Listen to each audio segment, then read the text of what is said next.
Le palais de la présidence de la République a accueilli depuis hier les composants de la nation pour la cérémonie de présentation de vœux de l'année 2016 au chef de l'État. Une tradition qu'ont également respecté les artistes togolais.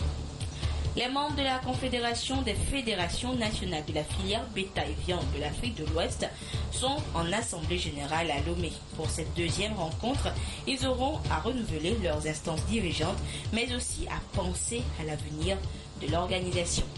Et puis les préparatifs de la fête de Noël, la fête des enfants, ont déjà démarré. Et le Père Noël, c'est la Chine qui, à travers son ambassade, vient d'offrir des vivres et cadeaux aux enfants vulnérables par le biais du ministère de l'Action sociale. C'était là les titres de cette édition. Bonsoir à toutes et à tous. C'est hier qu'a débuté le cérémonial de présentation de vœux de Nouvel An au président de la République, Faure Zimnania Zingbe, par les forces vives de la nation, tout comme les forces de sécurité, la chefferie traditionnelle, les confessions religieuses et membres de l'administration générale, entre autres. Les artistes togolais ont eux aussi présenté leurs vœux les meilleurs au chef de l'État pour l'année nouvelle qui s'annonce. Une occasion pour eux également de démontrer au président de la République leur savoir-faire. Le compte rendu avec Gilbert Kouniga.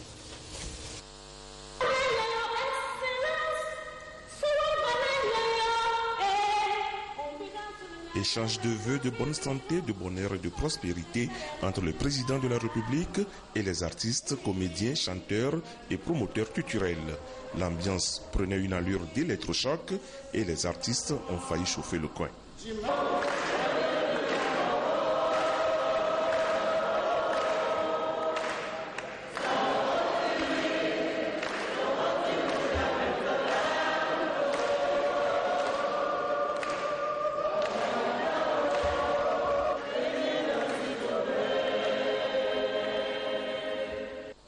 Dans une parfaite symbiose, les regards croisés sur la politique culturelle du Togo ont pris le dessus. Les artistes sont contents de ce que fait le gouvernement pour leur épanouissement. Leur aura dépasse aujourd'hui les frontières grâce à l'attention toute particulière que leur porte le chef de l'État, ont-ils reconnu. C'est pour cela qu'ils veulent, par leur talent, humour, création et créativité, devenir eux aussi de vrais acteurs de développement.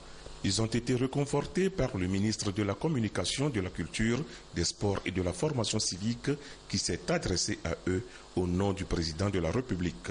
Pour Guy Madje Lorenzo, chacun doit profiter du fonds d'aide à la culture pour aspirer à l'excellence. Le ministre a également déclaré qu'un projet de loi portant statut des artistes est sur la table de l'Assemblée nationale. Son adoption donnera au gouvernement plus d'opportunités pour œuvrer en faveur du secteur culturel.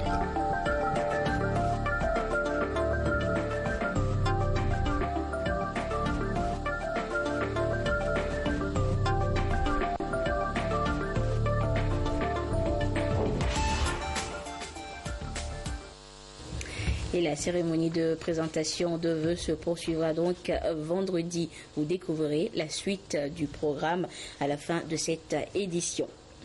La Confédération des fédérations nationales de la filière bétail-viande de l'Afrique de l'Ouest tient sa deuxième assemblée générale ordinaire à Lomé. Les travaux ouverts ce matin à Lomé vont permettre aux éleveurs de renouveler leurs instances dirigeantes et de dresser le bilan des activités déjà menées tout en adoptant un plan d'action allant de 2016 à 2020. Les précisions avec Emmanuela Diaclo et Christine Petit-Kialodé. La région ouest africaine compte plus de 220 millions de têtes de bovins et de petits ruminants. Une offre qui, selon les estimations, est en dessous des attentes. Et parmi les raisons de cette insuffisance, on note le faible cadre institutionnel des systèmes traditionnels de production. Pour leur deuxième assemblée générale ordinaire, les délégués des fédérations nationales de la filière bétail-viande de l'Afrique de l'Ouest vont adopter un plan d'action quinquennal 2016-2020 pour redynamiser le secteur. On va parler de problèmes de conflits, on va parler de targlasie, on va parler de bonne gouvernance, on va parler de participation des vrais acteurs dans tout le domaine. Tout cela, ça est dans notre plan d'action. Disons déjà que la Confédération des fédérations nationales de la filière bétail-viande est instituée. Ce rendez-vous de Lomé est aussi l'heure du bilan. Grâce donc à cette confédération, nous avons pu lever certains obstacles qui entravaient le commerce de bétail. Lorsque vous venez avec votre bétail, la route est libre. C'est déjà un grand pas. Ce que j'apprécie également, c'est la mobilisation et le maintien des partenaires techniques et financiers. C'est la preuve également que cette confédération-là, en tout cas, a une bonne gouvernance. Les besoins en produits carnés en Afrique de l'Ouest sont multipliés par plus de 5,5 ces dernières années. Un grand défi à relever selon le ministre Agadazi qui a ouvert les travaux de la rencontre.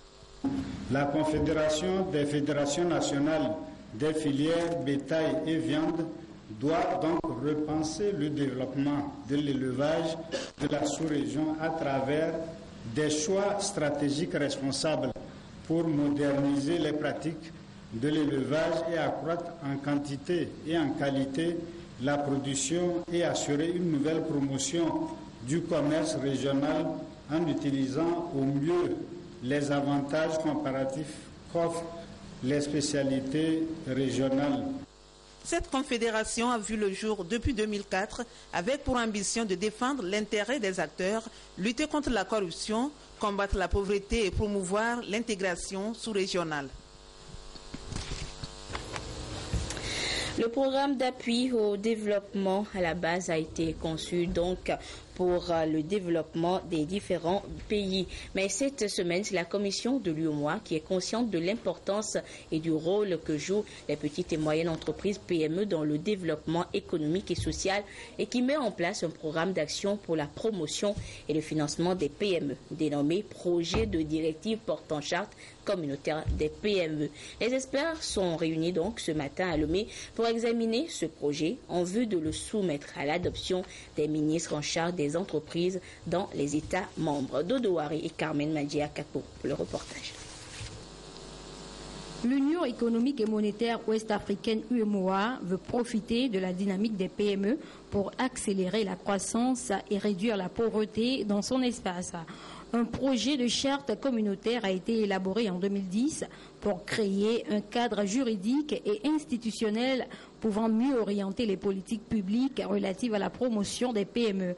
Des experts sont donc à Lomé pour examiner la dernière version de ce projet en vue de le soumettre à l'adoption des ministres de tutelle vendredi prochain.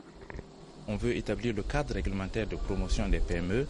Ensuite, on veut voir les mesures d'accompagnement de ces PME-là, puisque en définissant les PME, tous ceux qui vont être considérés comme PME vont bénéficier de mesures d'accompagnement.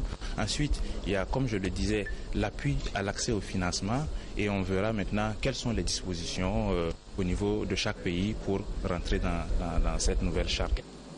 Des recommandations seront formulées par les experts pour la promotion des PME dans les États membres de l'Union. La charte communautaire, une fois validée, permettra d'améliorer l'environnement des affaires et sera un moyen pour lever les contraintes qui pèsent sur les entreprises au sein de l'Union. Dans le processus de développement des pays, les infrastructures routières occupent une place de choix. Mais une chose est de construire ces routes, une autre est qu'elles soient durables. Et c'est la problématique justement de cette durabilité des projets routiers dans l'espace UEMOA qui retient l'attention des différents experts réunis depuis hier à Lomé. Le compte rendu avec Eric Dianipo et Esther Lapi.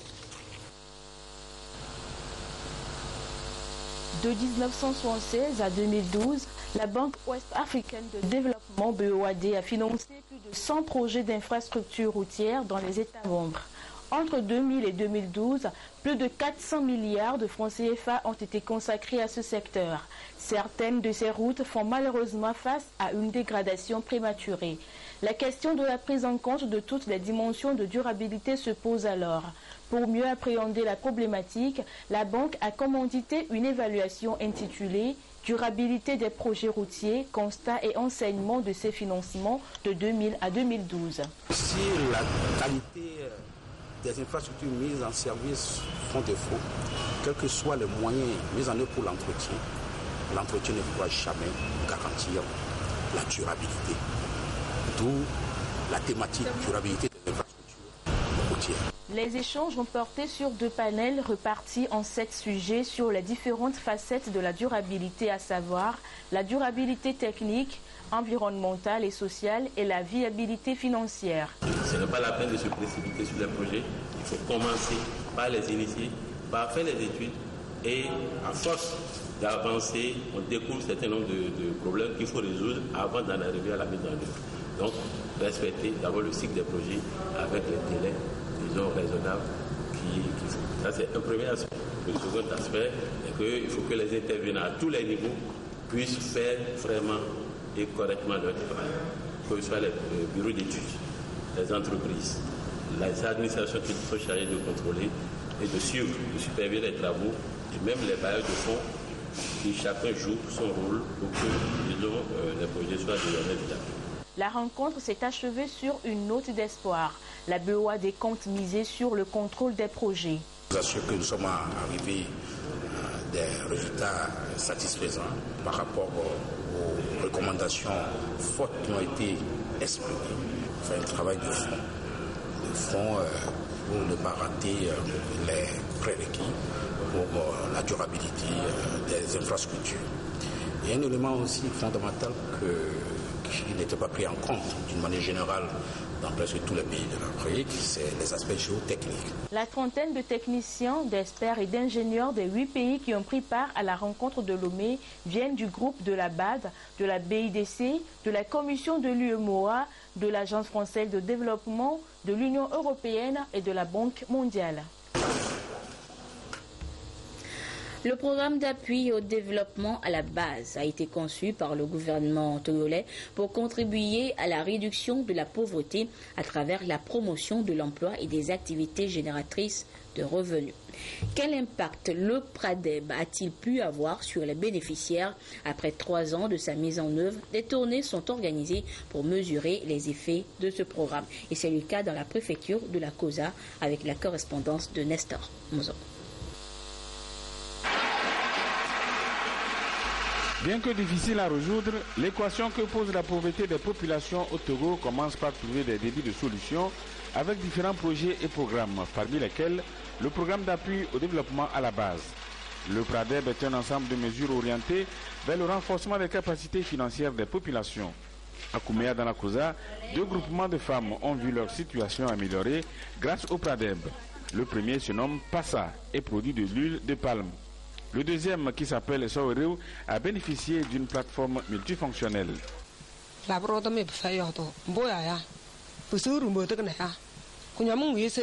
Ce projet nous aide beaucoup parce qu'avant, on envoyait nos enfants au loin pour aller moudre les céréales. En plus, ce que nous gagnons ici comme revenu, nous l'épargnons, ce qui nous permet de nous prêter de l'argent au sein du groupement pour pouvoir joindre les 2 bouts.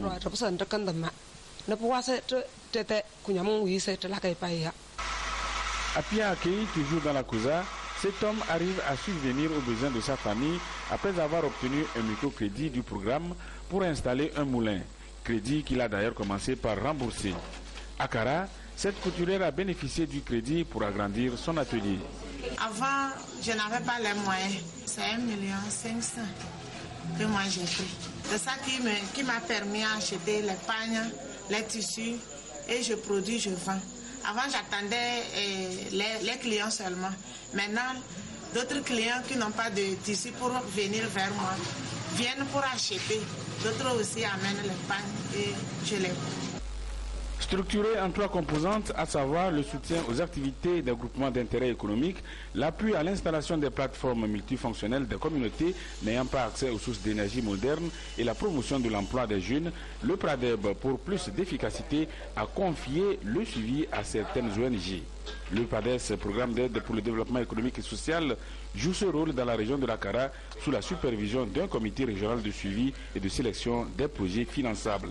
Nous avons décidé que non seulement le cadre de concertation et le comité régional de sélection, mais aussi le préfet, qu'ils aillent sur le terrain constater, toucher du doigt ce qui est fait par le PRADEB à travers le PADES, qui est l'agence de relais local dans la région de la Kara. Ce que nous avons touché du doigt, c'est déjà satisfaisant. Moi, ce qu'il y a à faire un peu, c'est peut-être de renforcer un peu la capacité de certains membres de ces groupements pour que vraiment les actions qui se mènent sur le terrain soient pérennes. Dans la région de la Kara, en 3 ans, 78 groupements ont eu accès au crédit. 31 plateformes multifonctionnelles ont été installées, 585 jeunes diplômés et artisans sont formés et 234 ont été financés pour créer leur entreprise. Le comité de sécurité et santé au travail, CSST, avec la collaboration de l'Université de Lomé, organise une journée de sensibilisation et d'échange sur les risques professionnels. C'est pour faire connaître aux populations les attributions et missions du CSST, tout en les invitant à adhérer à l'idée d'un cadre de travail propre et sain. Emmanuel Adiaklo, Ramdan Bassina. L'implantation de cette poubelle à l'université de Lomé témoigne de la volonté des acteurs qui animent cet espace du donner et du recevoir à lutter contre l'insalubrité. Il s'agit d'une action du comité de sécurité et santé mise en place dans le prolongement de la loi portant code du travail. En veilleuse depuis sa création en 2007, ce comité démarre aujourd'hui et de façon officielle ses activités. Aujourd'hui particulièrement, c'est de faire le point sur nos mauvaises habitudes. Il y a beaucoup de choses qu'on a montrées tout à l'heure en télé qui n'ont pas besoin d'argent pour être révélées. Donc il y a le structurel que nous pouvons faire. Donc essentiellement c'est pour sensibiliser et le personnel et les étudiants et les responsables de la nature ou bien de l'importance de la salubrité dans le lieu de travail. Nous sommes dans un milieu où on sait que la répétition est nécessaire pour apprendre. Donc nous allons recommencer, continuer, jusqu'à ce que le comité soit satisfait des résultats obtenus. Ce comité, c'est fait pour assurer, comme le nom l'indique, la sécurité des travailleurs. Et donc nous avons commencé d'abord par la sensibilisation et par faire connaître la structure. Nous sommes en face des risques potentiels donnés.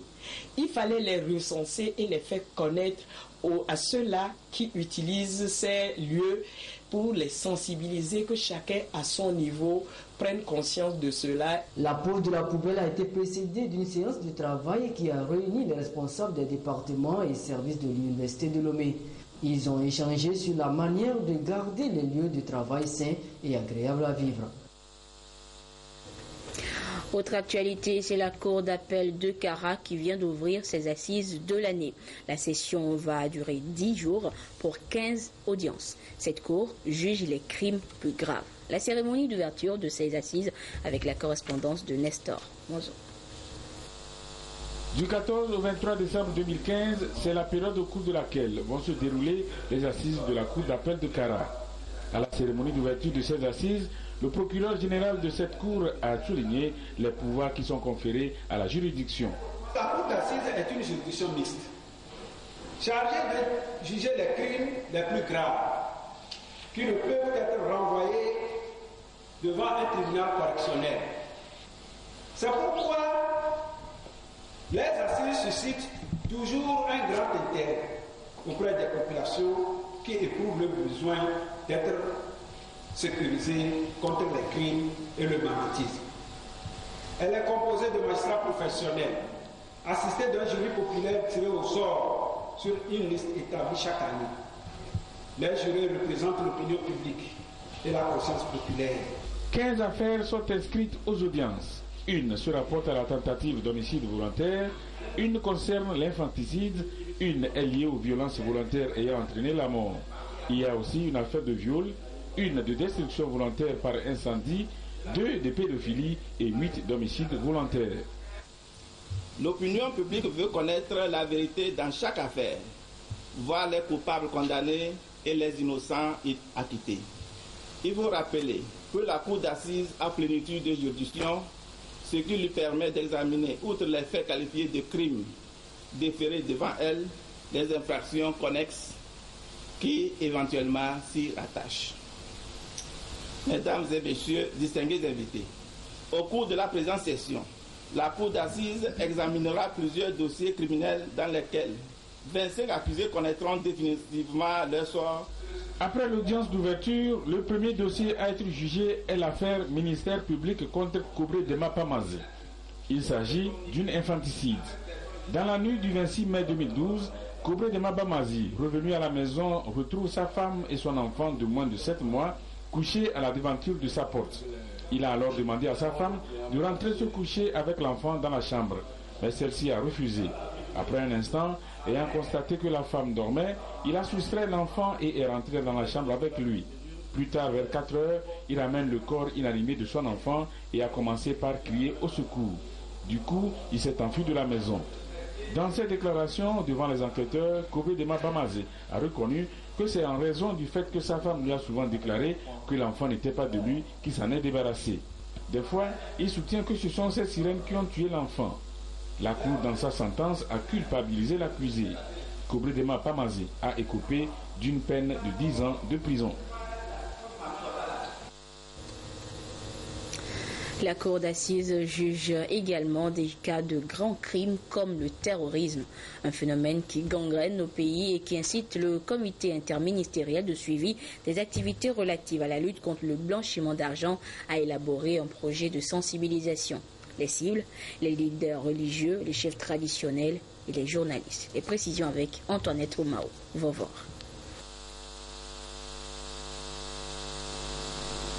L'actualité nous rappelle fréquemment que le terrorisme continue d'endeuiller la planète et inflige douleur et souffrance aux populations. Il est de l'intérêt des nations de lutter contre ce fléau, si bien que la lutte contre le terrorisme et son financement figure dans les actions du comité interministériel de suivi des activités relatives à la lutte contre le blanchiment d'argent. Ces derniers temps, comment ça se passe autour de nous? Vous entendez au Nigeria qu'est-ce qui se passe, à Paris ce qui s'est passé au 13 novembre, et surtout lorsque nos voisins, nous sommes de l'Afrique de l'Ouest, nos voisins en souffrent, et il faut que nous essayons de prévenir ce phénomène-là. Le terrorisme, ce n'est pas que chez les autres seulement. Il peut arriver que ça arrive ici. Il faut prendre des dispositions pour que nous arrêtons le phénomène. Il s'agit de sensibiliser les leaders religieux, les chefs traditionnels, les ONG et les médias sur les dangers du terrorisme et son financement qui menacent la stabilité des pays. À leur tour, ces leaders d'opinion serviront de relais et de vigiles pour relayer le message de ce combat dans les milieux où ils se trouvent. 43e session du Conseil d'administration du Fonds africain et de coopération économique à Lomé, regroupant 15 pays d'Afrique. Les travaux de cette session vont permettre d'examiner les états financiers au 30 juin 2015, le plan stratégique de 2016 à 2020, le budget de 2016 ainsi que le contrat de performance. Voyons tout cela avec Sonia Ameniko et Tchassinam Baga. Ces assises sont qualifiées de virage capital pour le Fonds africain de garantie et de coopération économique FAGAS. Après 4 ans de mise en œuvre d'un plan de redressement qui a connu un succès, ces administrateurs ont pour défi de consolider les acquis et de jeter les bases d'un nouveau plan stratégique pour la période 2016-2020. Nous sommes obligés aujourd'hui de présenter un autre plan au niveau du conseil d'administration qui au fait s'articule un peu, si vous voulez, sur tourner le FAGAS encore vers d'autres horizons, notamment sur la diversification de ces activités, faire en sorte que le principe de la proximité des activités du fonds dans les États membres puisse se faire, d'autant plus que nous venons d'ouvrir un bureau à Kigali au Rwanda. Nous envisageons aussi, bien évidemment, faire en sorte que le FAGAS puisse avoir ce bureau-là dans les autres pays, faire en sorte que le capital du FAGAS aussi puisse aussi être revu à la hausse. L'autre enjeu de taille de cette rencontre porte sur la mise en place d'un environnement propice au développement des actions du fonds. Il s'agit donc pour ces administrateurs de positionner le FAGAS aux normes internationales en matière de management suivant le concept de contrat de performance.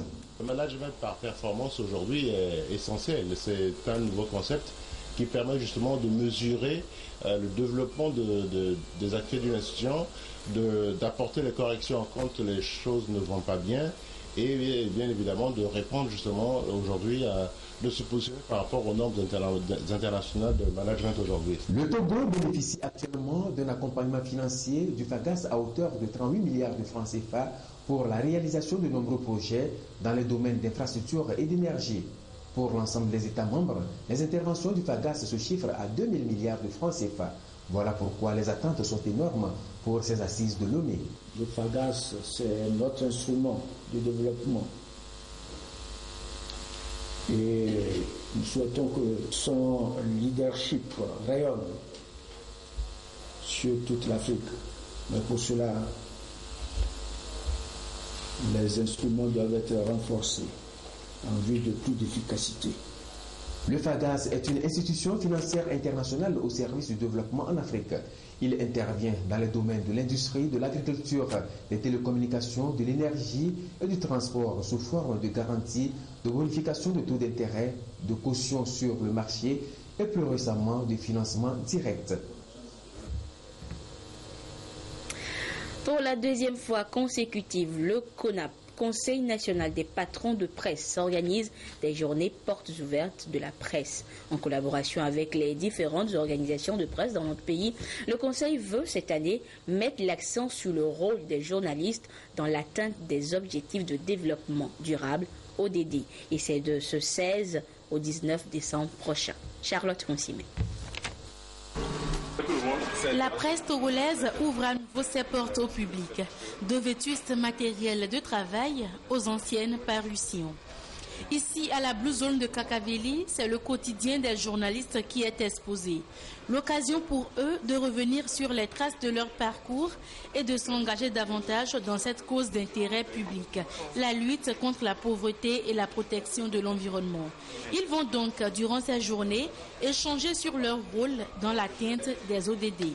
Les organisations qui se sont associés au Conseil national des patrons de presse souhaitent profiter du cadre de ces journées portes ouvertes pour mobiliser l'ensemble des médias autour de cette cause en vulgarisant ces ODD, en sensibilisant l'opinion autour de ces ODD et puis en faisant notre travail de veille. Sur place, des émissions interactives et synchronisées, des conférences débats sur ce nouveau programme de développement et les enjeux de la presse, l'initiation à l'écriture journalistique et bien d'autres. Autant d'initiatives pour promouvoir l'image de la presse togolaise et satisfaire la curiosité du public. Il est important que la presse se saisisse, comprenne complètement ce que recouvrent les ODD, ces thématiques-là, et pour pouvoir apporter une meilleure contribution. Parce qu'il n'y a rien de pire que d'essayer de parler de quelque chose que l'on ne maîtrise pas. Là, je pense qu'à l'issue de ces journées, avec toutes les communications qui vont être faites, les journalistes qui vont participer auront une idée relativement précise par rapport à ces problématiques des ODD. La visite des stands a été précédée de l'ouverture officielle de la cérémonie. L'initiative est saluée par le PNUD qui, du haut de cette tribune, a invité l'ensemble de la corporation à plus de professionnalisme pour que cette nouvelle feuille de route soit largement vulgarisée. Le samedi prochain, des prix seront remis aux lauréats des meilleurs articles consacrés aux objectifs de développement durable.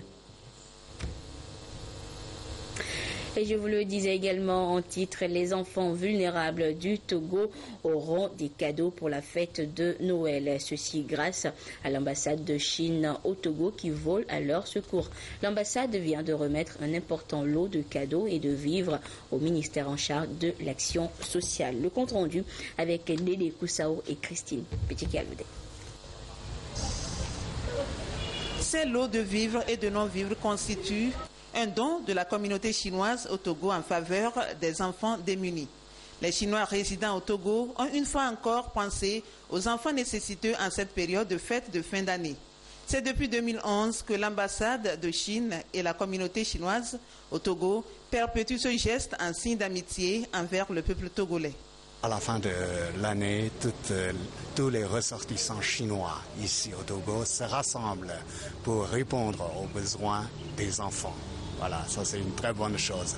Je les félicite. Je félicite Madame la ministre et je félicite aussi la communauté chinoise. Estimé à plus de 9 millions de francs CFA, ce don est une bouffée d'oxygène pour l'Agence nationale de solidarité pour son opération Noël solidaire 2015. Noël surtout, c'est la fête des enfants. Et c'est à cette occasion que nous leur faisons plaisir. C'est avec joie, c'est avec grand plaisir que je reçois le geste de nos frères chinois. Maintenant, nous avons la possibilité de toucher beaucoup plus d'enfants. La coopération sino-togolaise vieille de 40 ans se renforce chaque jour davantage. L'aide apportée aux populations vulnérables par la communauté chinoise ces dernières années s'élève à plus de 21 millions de francs CFA selon le ministère de l'Action sociale. Et c'est ainsi que se referme cette édition. Merci à vous qui l'avez suivi un peu partout grâce à la télévision togolaise. Je vous laisse suivre la suite du programme de la cérémonie de présentation de vœux de Nouvel An 2016 au président de la République. Une cérémonie qui se poursuit donc vendredi. Au revoir. Programme de la cérémonie officielle de présentation des vœux du Nouvel An 2016 à son Excellence, Monsieur le Président de la République. Vendredi 18 décembre 2015, les institutions de la République, au Nouveau Palais, 10h à 10h45. Les chefs des institutions de la République, médiateur de la République, Ashkroun, président de la CNDH, président de la Cour des comptes, président de la HAC, président de la Cour suprême, président de la Cour constitutionnelle, président de l'Assemblée nationale, Premier ministre. Délégation des institutions. 11h, les membres du gouvernement. 11h10, les députés à l'Assemblée nationale. 11h25, les membres de la Cour constitutionnelle. 11h30, les membres de la Cour suprême, du Conseil supérieur de la magistrature et le corps judiciaire. 11h45, les membres de la haute autorité de l'audiovisuel et de la communication. 11h50, les membres de la Cour des comptes. 12h, les membres de la Commission nationale des droits de l'homme. 12h03, médiateur, Ashkroun. 12h05, délégation de la présidence de la République.